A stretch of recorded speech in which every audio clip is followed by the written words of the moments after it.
Welcome to the History Slam podcast from Activehistory.ca. Here's your host, Sean Graham. Thank you, Adam. Welcome to the History Slam, everybody. I am Sean Graham coming at you today nearly live from Ottawa, Ontario, with a story today that's going to take us all the way to the other side of the country from where I currently sit. We're heading out to New Denver, British Columbia, a small town a little southeast of Kelowna, and it sits right on the shores of beautiful Slocan Lake. A very small community, about 500 people live there year-round. A lot of hiking trails, a lot of campsites in the area. It's really an outdoorsy type of a place. But along the shores of Slocan Lake in the 1940s, during the Second World War, it was also the site of the New Denver Sanatorium, which was one of the sites where Japanese Canadians were interred during the Second World War. And currently there is the Nikkei Internment Memorial Center out in New Denver, which is there to preserve the stories of those who were interred there. And they also have interpretive displays, and they have some artifacts from that period. It's a National Historic Site, and it's run by the municipal government out there in New Denver. After the Second World War, following the internment of Japanese Canadians at the site, it was repurposed in the 1950s, and the sanatorium was converted with more dormitories. And in the 1950s, the children of Russian Doukhobors were interred at the site. They were children from the Sons of Freedom. This was a group that really opposed things like public education, and the Canadian government, the provincial government in BC, made the decision that the children would be taken from their families and sent to public school, and they would live in the sanatorium. And the parents were only permitted to visit the children on 2 Sundays each month, and they were only allowed to visit with the children through a chain link fence. And that is where the title of a new book comes from. It is called The Kissing Fence. It is by Brian Thomas Peter. It is a historical fiction that looks at the ramifications and the long-term effect on the Russian Doukhobor community out in BC that all stems from the internment of these children in New Denver. And the book follows 2 parallel tracks. We have 2 children in the 1950s, Pavel and Nina, who are living and going to school in New Denver, and we see them try to navigate this experience. They're trying to protect the younger children from mistreatment. They're not allowed to speak their first language. They're going through this very traumatic experience together. So we follow that story, but we also jump ahead to a parallel story happening in 2018, where we see William, who has rejected his Doukhobor heritage, and he's living his life until he suffers an accident and gets some medical news that is discovered during his visit to the hospital following his accident. And we see his life start to spiral a little bit. And these 2 stories eventually converge as we start to see the implications and the impact of intergenerational trauma on families and the tensions that can come out of that. It's a wonderful book. It's a fascinating way to tell this type of a story that hasn't really gotten a lot of attention in Canadian history. It's kind of one of these local stories that I think, in my discussion with Brian, he mentions that folks out there have some knowledge of it, but it's certainly not something that has gotten a lot of national attention. And the way that it's told in this book, it really is compelling for readers, for sure. It's one of those books that I would definitely recommend picking up if you get a chance. So that's what we're talking about today. I had the opportunity to talk with Brian earlier. We did have Brian on the telephone, which certainly isn't ideal, but I was very excited to have the opportunity to speak with him, and I think you'll definitely enjoy the conversation. So without any further ado, let's get to my chat with Brian Thomas Peter. All right, and Brian Thomas Peter joining us from out west today. Brian, how are you? Very well, thanks. Good to be on your show. I appreciate you taking the time to join us today to talk about The Kissing Fence. Now, in my intro, I tried to tee up what the book was for the audience a little bit, but given that the book has these parallel tracks in it, as I mentioned in the intro, what is the premise of the book, and how would you explain it to somebody who's coming to the book, a potential reader? I actually was writing the book not about the 1950s. The book started as being a book about a modern day capitalist fellow who's doing everything well and in accordance with the rules, as it were, nearly, who gets into a great deal of trouble. And he gets into trouble because he loses the heritage of his culture and his family. He abandons all of that, and that causes him great concern. And as he gets into trouble, he reflects about how he might want to change his way, if he can change his way at all, and find his way back. And essentially, it's a story of redemption, I suppose, in that way. So that's interesting because, I think of this story as when I found out about the book and went through it, that I would have assumed that the starting point was that 1950s. So how did you come to that part of the story and just discover it and want to include it in the book? Well, I was concerned about somebody who had abandoned values, as I was saying, and then seeks to rediscover them. But it became clear to me that was a rather hollow tale. So what I needed is a backstory. I needed to very clearly specify what he had abandoned, where he had come from, what his heritage was, and why that was so important when he deviated from that he then finds himself in difficulties. And then the reader would then know what he was needing to get back to in order to save himself. In the course of my research and developing this storyline, I discovered the Doukhobors, which I knew from years back, but I was renewed to them. And that story seemed perfect because the Doukhobors have got such a clarity of moral principle that it was easy to use that as a line against which we could measure how far my protagonist, William, in the story deviates from that. So it was a very helpful story. The other problem with having done that is that the story of the Doukhobors during the 50s and even before that is just riveting. It's such a powerful story. It tells us so much about the modern era, and we can learn so much from the Doukhobor people that it couldn't really be simply a backstory. So it started to become prominent in the tale, and it has then equal weight and allowed me to express an issue that I like to get in touch with, that transgenerational trauma, which is very popular in other literature, and also we talk about it quite a lot in respect of indigenous population and so on, and indigenous populations around the world. But this is a new population in which we can see this, and I was able to articulate that particular issue into the modern times.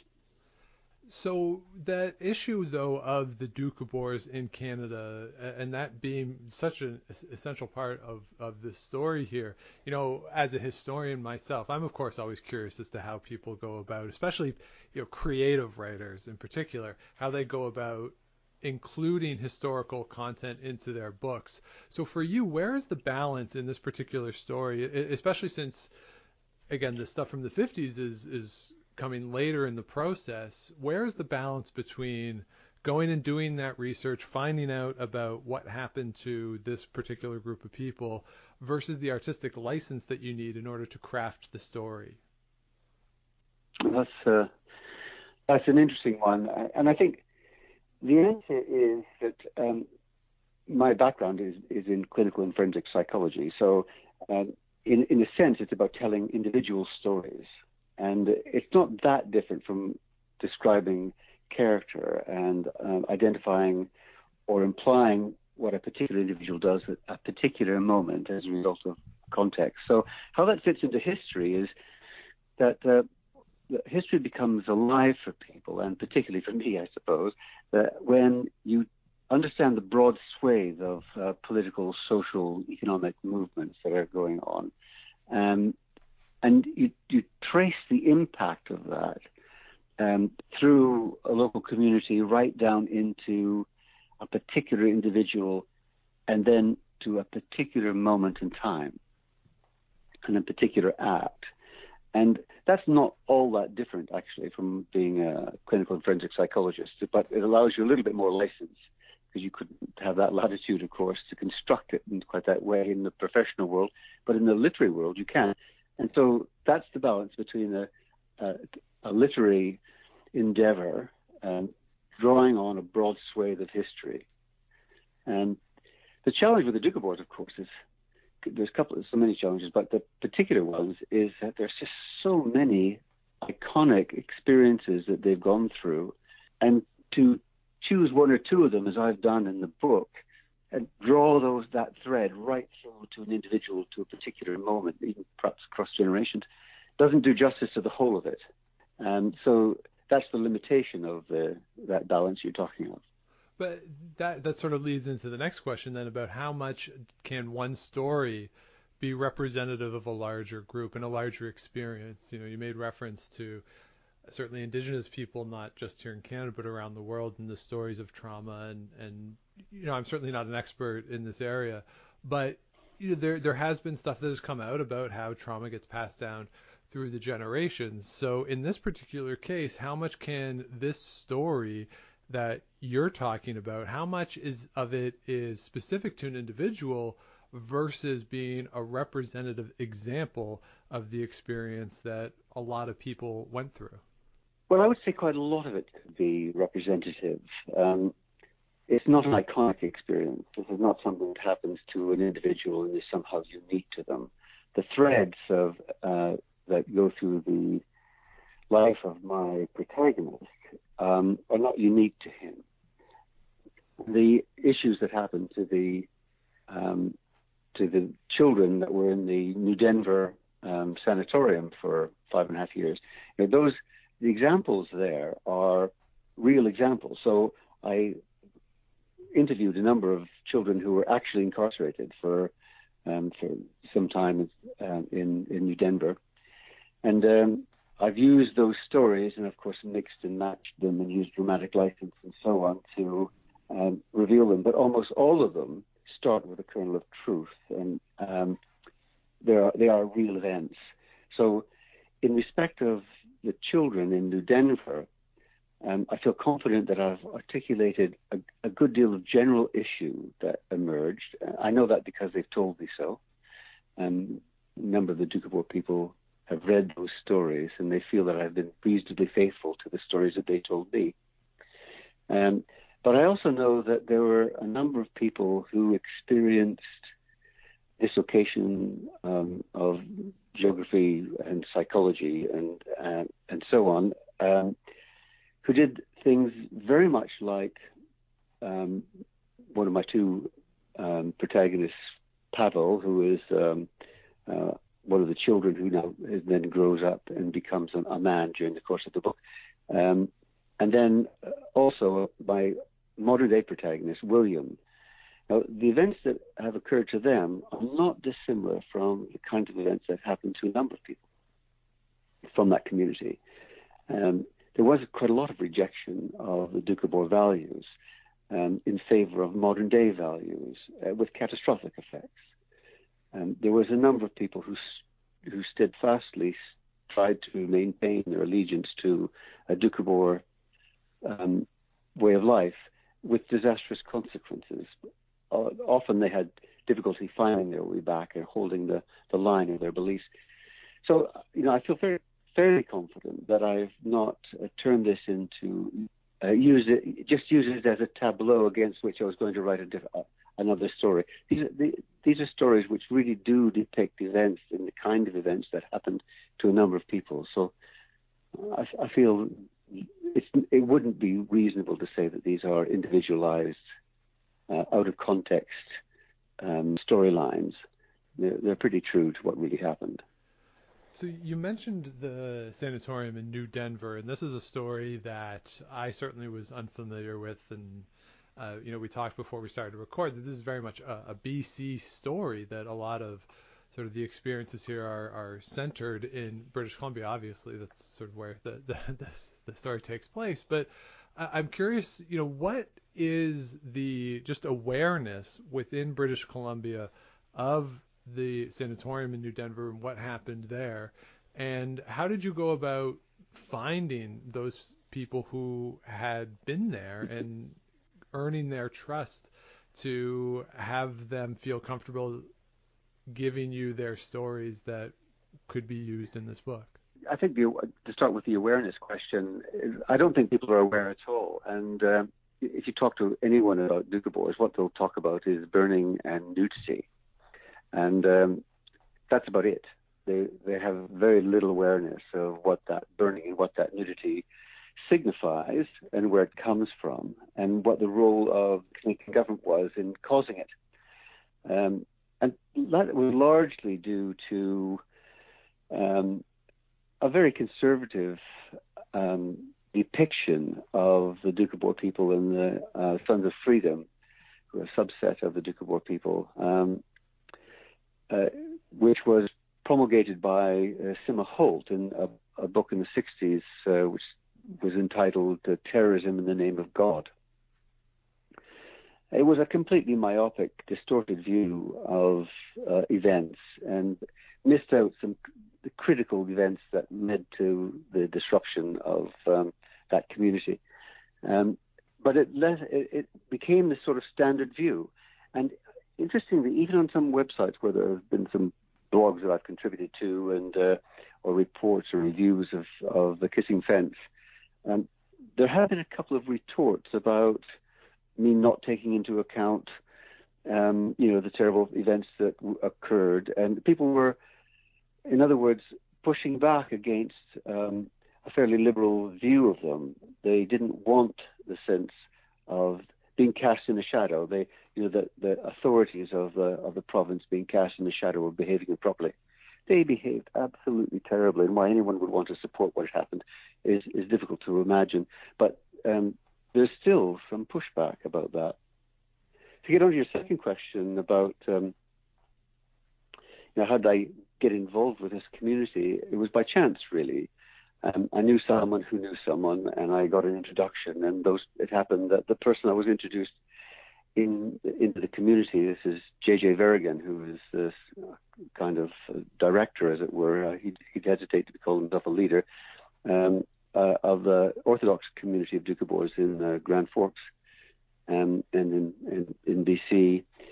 And he spoke with me at length with one of his friends and introduced me to a number of other people, and also to some people who were prominent in the Sons of Freedom. And there's now a growing bond between the Orthodox and the Sons of Freedom, as were. And it was just going there and letting them know telling them openly what I intended and how I was going to use their stories. And gradually, they invited me into their homes and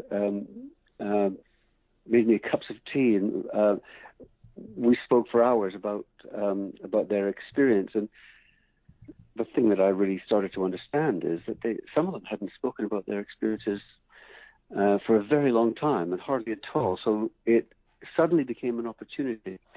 And subsequently, what was interesting about that is that I've had comments from some people who've read Doukhobor, people who were children in New Denver during the 50s, and they've said the same thing, that I'm so glad you wrote this book, because now my children will know what it was like for me. And which suggests to me that they had struggled even to speak about these events, even with their children, even with their own families. And that's something that, and given your professional background, certainly correct me if I'm wrong, but it seems like that's something that's constant with trauma, that the people who experience it themselves, there's a lot of reluctance to share that with family members in a lot of cases. Is that accurate? You're quite right about that, yes. And there were occasions, more than one, where in the course of these interviews, I had to stop asking questions and bring discussions or line of inquiries to an end because it was too much for people. I wasn't in a position to both help them reveal issues that had gone on and recall things that had happened to them and the emotion associated with it and so on, and help them then pack it all up again before I left. I wasn't in a position to make an appointment next week and try and resolve some of those issues or be available on the phone subsequently. So I had to actually stop them speaking about these matters. So there were moments when I got partial information, and I was content with that because I'm not a professional psychologist going into that situation, and neither am I a historian. I'm an author and writing historical fiction, and I had no right to really disassemble how they packed away these traumatic memories and walk away without helping them put them back together again. So. Right, and that makes sense, right? These are memories that people would have had for 70 years almost, and to come in an afternoon and unpack them all and then leave. You're right. That there's got to be some ethical issues associated with that that you have to walk a boundary on. Indeed. It's not an easy boundary because once you get people started, of course, they want to speak. I do want to get back to the pushback that you mentioned earlier as well. This is something that is very interesting to me, and I think just everyone within the historical community, as new stories get told and new things come to light. And I'm reminded of some of the work that I do with students who we always ask them now increasingly, like, what isn't being included in the broad narrative histories that you get taught? And over the past month, I've had some great discussions with some high school students from across the country as part of a program that I work on, and they're really attuned to what tends to be missing in history. And what I've found is that whenever new stories are told, the things that are missing from the grand narrative get put forward, there's a lot of pushback from a group of people, and for whatever reason, who either don't want to hear that history or don't believe that history, don't feel as though it's relevant to that national narrative, especially if it challenges big narratives as well. So the fact that you got some pushback in this particular case, I find that really fascinating. And from your perspective, what was the motivation of some of the folks who were pushing back against what you were doing and the stories that you were telling? And what was your response to some of that? Well, I try not to respond to it. That's probably the best thing to do. Yeah. I mean, I'm not averse to taking on challenges and people who express inaccurate views, but I think I'm actually not a spokesman for the Doukhobor people. If anything, I'm as an English Canadian on the side of the perpetrator, who is reflecting on what we as perpetrators did to an immigrant population. So I'm very reluctant to take them on. But I think this is a very conservative place. And Canada, in lots of ways, is a very conservative place. And in some ways, we wear our Canadian national story on our sleeves somewhat. And I'm very proud to be Canadian, and I love the fact that we aspire to be inclusive and struggle with our democracy all the time, trying to make it better, and that we're liberal and so on. I like all that, and I'm very proud of it. But we haven't finished the job, and I think some people believe, are inclined to believe that we've done the job of being good people because we're Canadian, and any challenge to that, I think, sometimes rattles that confidence of that belief. It doesn't, in my mind, rattle us at all. We've still got lots to be proud of, and there's many good things that we've done and we are doing in the world, and we just have to compare our attitudes to wanting to be better, to wanting to be inclusive, to what's going on south of the 49th parallel, and we suddenly realize what a contrast there is between our country and some other countries. So I don't want to be pessimistic or be down on Canada, but there is a dark history to Canada, and there's so much of it available if you only want to look, and to deny it creates the risk of doing it again, and that troubles me. But there are people who just can't tolerate the notion that the Canadian story, the Canadian tale that we have, narrative as you put it, is not completely true and already complete. If it ever gets complete, we're really in trouble, I think. Yeah, it should never finish, right? Like it's always going to be evolving, and it's always going to be changing, and that's okay. And I always find it troubling when people look to the past to feel good about themselves. You know, it's hard, right? Because I think history is a really good teacher, and the experiences of the past can help to guide us today. And sometimes those experiences were very positive and very uplifting and very good, and sometimes they weren't, but they're equally valid in the experiences, and the importance of having those stories told is equal as to whether or not it makes us comfortable or makes us uncomfortable, because it's all part of the tapestry of what this country is. And I'm curious to know, as someone who does historical fiction, do you think that sometimes stories might be more easily digested through historical fiction because you have, now I don't want to be overly critical of historians who write like pure history, but authors who write historical fiction typically are much better at crafting a narrative, creating characters that people can connect with. Do you think that is an effective means to disseminate some of the more uncomfortable stories from our past? Well, I really do. I think you're absolutely right with that.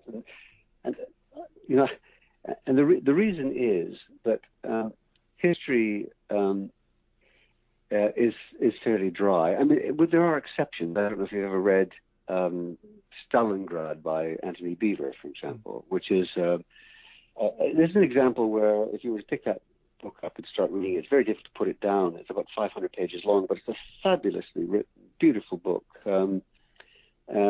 So there are exceptions, but generally speaking, history is written in a very dry way. And I'm glad of that, because it tries to provide some clarity, which then can be debated and so on. But it's devoid of phenomenology, which is what brings history alive for me.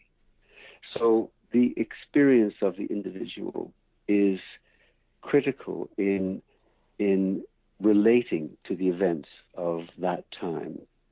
And I think it's only in literature, it's only in a novel that you can do that. You couldn't really venture into the phenomenology of a particular experience or process and still be a historian. You would be transgressing into the world of psychology, sociology, politics, perhaps, at best, literature at worst, and thereby losing the rigor of the historical process.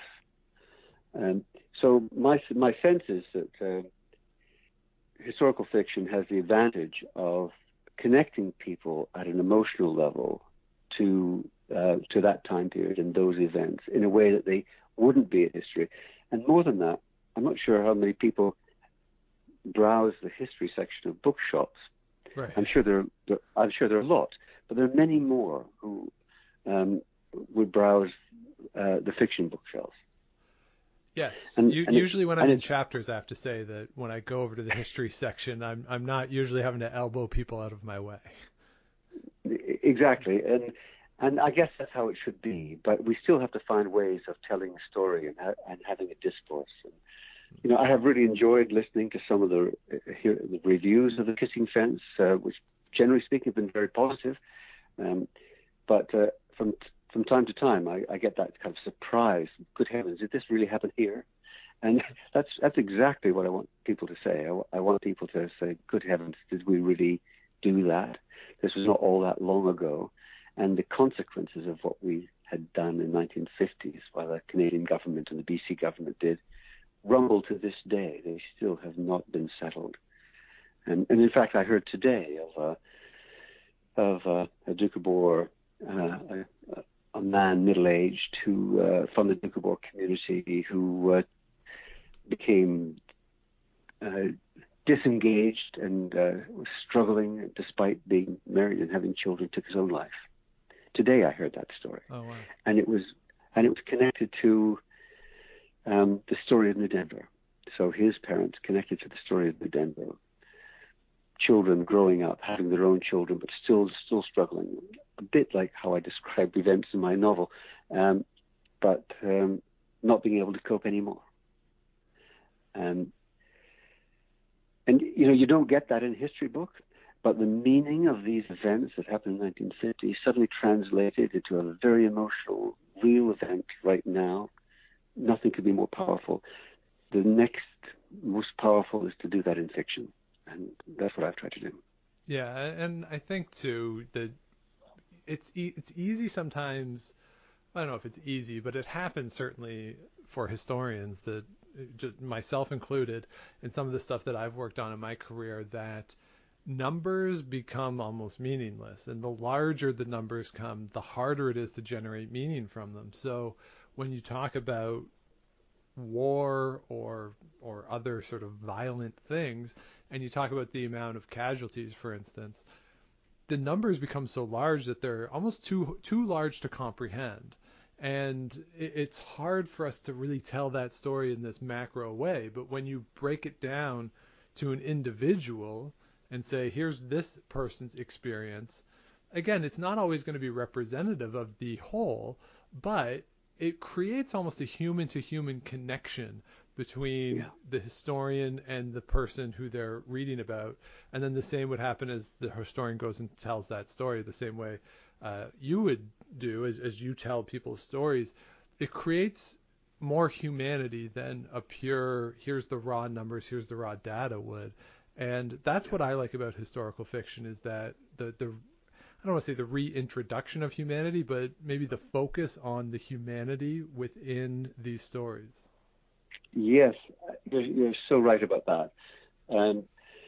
And I didn't use the term humanity, but I guess I used the term phenomenology, right, and emotion. But I think we were probably talking about the same thing. Yeah.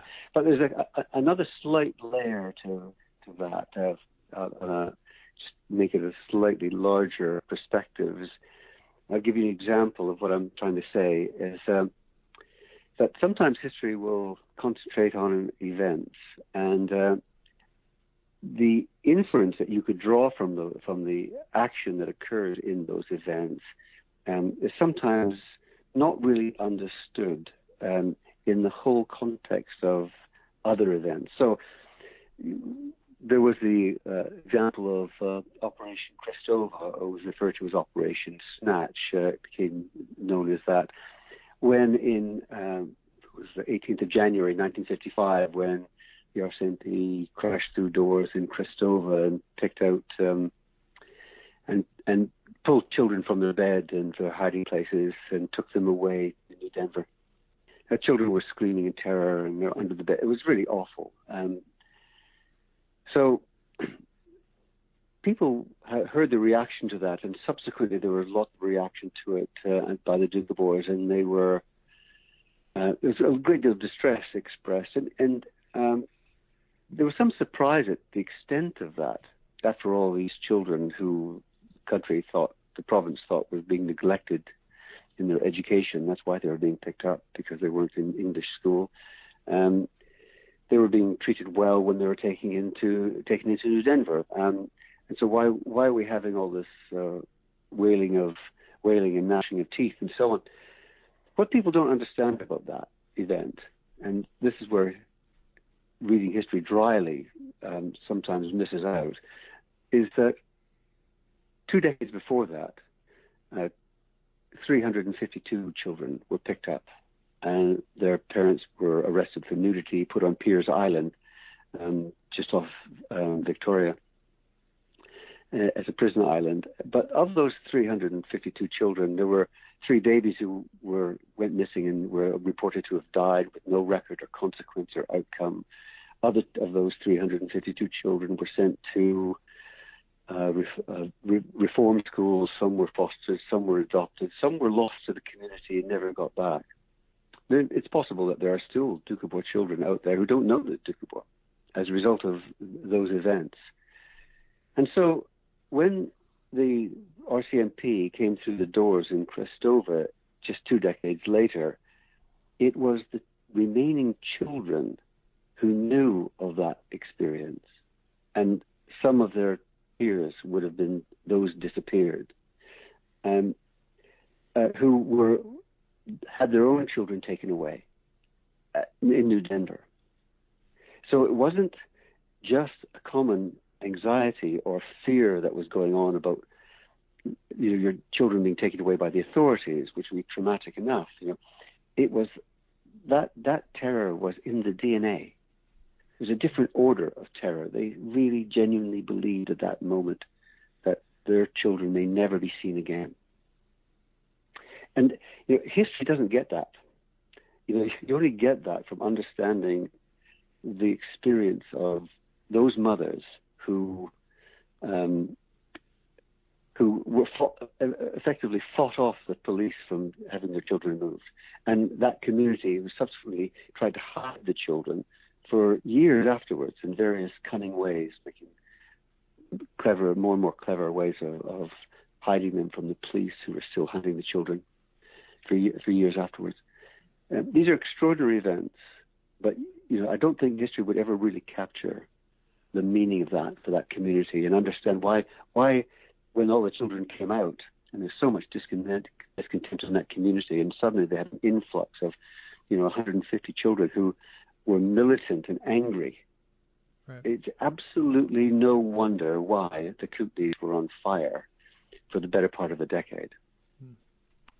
So for people who either aren't from BC or aren't Doukhobor themselves, what do you think that the audience, sort of the non-directly associated with the story audience, what do you think they'll get out of this book, and why do you think people would be attracted to this story? Well, of course, this book is about the Doukhobors, it is about BC, it is about Canada and so on, but it's not just about the Doukhobors. It's really a story about what we are from generations ago and how our sense of self and of place in the world can be corrupted with the destruction of lineage, continuity, family, community, and so on. And of course, I've said this before, it's plainly enough among displaced peoples and Aboriginal cultures around the world. But actually, it's true of all of us. If we look carefully, we can find that thread drawn through years, as I was saying before, bringing the broad swathe of social, political, and economic influence and so on, through to an individual. We can see that thread drawn through decades and generations before us, which influence the choices we make every day. You sometimes have to look more carefully, but generally you can find it. And we can see in many cultures around the world that the choices we make are often supported by values of individuality, particularly in the West, opportunity and greed. And these values we have soar in importance over those that are found amongst the traditional Doukhobor people. Those values include the value of community, the burden of responsibility to faith and obligation to others. Our society, and particularly south of the border, nurtures the sense of entitlement, of acting in your own interests, accepting the manipulation of truth as a fact of life. It's kind of become child's play to resist the influence of expectation that might be imposed on anybody by what's right and wrong these days. And without that burden of moral expectation or that consideration of others, financial and material success, of course, is possible, almost certainly it's actually more likely. But what happens to us in that process? Along with that so-called success comes all sorts of things, risk of profound human failure, losses, confusion, of a sort of existential kind. So the question of this book is, what does it take to see that kind of failure coming and avert the disaster of that existential crisis? And secondarily, but perhaps more specifically, what stops us from letting go of what we think is important in favor of what is important? And so that's the kind of question I was wanting readers to take away with them in their mind. Why don't I let go of all of these toxic things that make me unhappy? A job I don't like, affiliations that are not helping me, material wealth that is dogging me and hangs around my neck. What stops people from saying, well, hang on a minute, what is important in my life? What are the things that are going to satisfy my soul, as it were? Right. And turn to those. And if it helps a few people ask that kind of question, then I'll be pleased. Yeah, and definitely those are issues that we all struggle with, and universal themes for sure that are put forth. And just a wonderful story here. And again, the book is The Kissing Fence. Brian, where can people find more information about you if they want to learn more about you, and where can they pick up the book? Well, Caitlin Press is the publisher of the book, and they can be found easily on the internet, and they'll do it direct. It's also on Amazon, of course. Most bookstores will either have it or can get it for you very quickly. So it shouldn't be any difficulty getting your hands on it. I think it's now out in an ebook format as well as a paperback format. And I have a blog. It's called Intelic Consulting. So that's ENTELIC Consulting. And there's a blog on there in which I sometimes rant and rave about various things of this kind and talk about my book from time to time. It's terrific. So we encourage everybody to check it out. And if you head over to Activehistory.ca, we'll link to all this stuff as well. And yes, there is an ebook out too. So I'm always excited when the ebooks come out. That's my preferred way of reading. So again, the book, The Kissing Fence by Brian Thomas Peter. Brian, thank you so much for joining me today. A delightful pleasure. Thanks very much. So there you have it. My discussion with Brian Thomas Peter, and my thanks to him for joining me today. And again, the book is The Kissing Fence from our friends out there at Caitlin Press. So that'll do it for this week's episode. Thank you so much, everybody, for listening. If you have not yet, please do subscribe to the show. Wherever it is you get your podcast, do the likes, the ratings, the comments, all those things that help other people find the show, keeps us going, and just, makes us feel good when we see those sorts of things. You can also reach out to us to let us know what you want to hear on this show. historyslam@gmail.com. You can find me on Twitter at @TheSeanGraham. But of course, do check out Activehistory.ca as we head into the Labor Day long weekend. The schedule is ramping up, a lot of great stuff over there over the past few weeks, and certainly moving ahead as we get back into the swing of things post Labor Day, at least as much of the swing of things as we can get into in these crazy times. So thank you again, everybody, for listening. We'll be back with you again next week. But until then, do stay safe, enjoy the long weekend, and if you're out and you see Enrico Palazzo, please say hi for me.